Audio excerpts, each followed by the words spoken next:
تعالوا نشوف حتى لما اتنين كده واحنا عمالين نتكلم في الله سبحانه وتعالى وحبنا للمولى عز وجل، في وقت من الاوقات في شاب راح لسيدنا عيسى عليه السلام وقال له، كان وقتها ما يعرفوش فبيقول له راباي.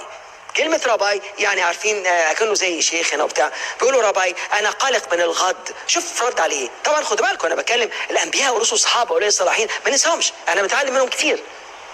دلوقتي بقى قال له لا تقلق من الغد، دع الغد يقلق لنفسه، دع مشاكل اليوم كافية بالنسبة لليوم. وادي الطريقة اللي تصلي بيها. شوف عمل ايه؟ قال له خلي بكرة في مكانه، وخلي مشاكل النهارده كافية للنهارده، وتعالى نصلي مع بعض. اللهم ارزقني بخبز هذا اليوم واكفيني شر مغريات الحياه. سيدنا محمد عليه الصلاه والسلام بيقولوا له طب بكره، قال لهم خلي بكره في مكانه. سيدنا موسى عليه السلام بيتكلم على بكره، خلي بكره في مكانه. كلهم بيتكلموا بنفس الطريقه.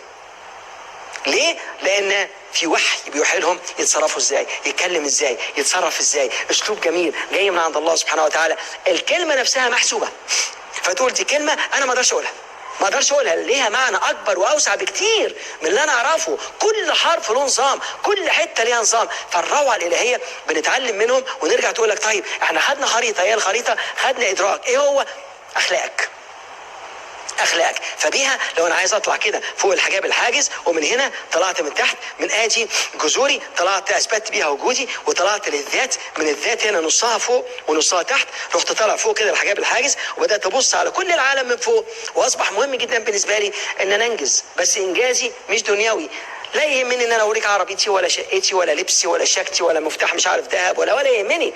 انا بدور ببحث. فالباحث اللي فينا بيبحث على انجازه باسلوب تاني خالص، ويروح طالع هنا عند القلب، عند القلوب، ويبدا يشعر بحنيه على نفسه الاول، فيبدا يحن على نفسه ويبدا يحن على الناس ويبدا يحب الناس، ومشاكل العالم ما عادتش بتهمه.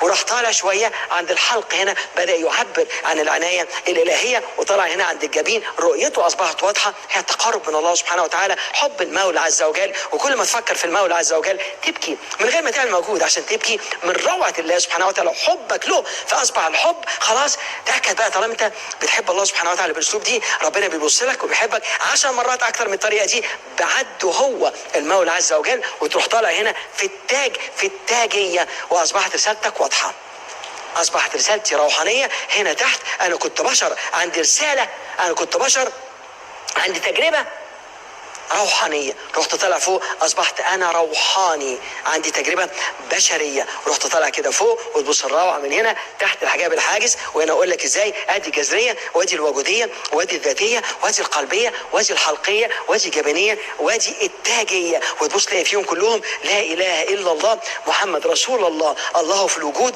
الله في القلوب، الله فوق كل شيء. وتروح ساجد للمولى عز وجل. وناس كتير تقول لي دكتور ما تقولش الكلام ده، ما تقولش انك بدات من غسيل الصحون. بالعكس، انا عاوز الناس تحس ان احنا بدانا من تحت الصفر. انا كمان ممكن، وانت كمان ممكن تبدا من تحت الصفر.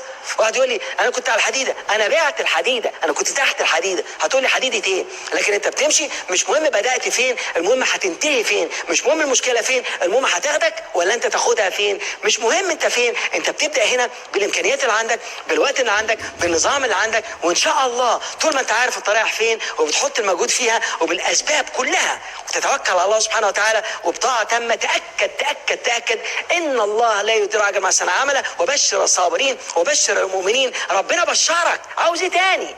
طول ما انت بتفتح وتقرا في القران بشر المؤمنين، بشر الصابرين. ربنا سبحانه وتعالى بيبشر الناس كلها، بيبشرك. يقول لك what's within so without, what's in your heart you become, what you think about you become. اللي تفكر فيه بتصبحه.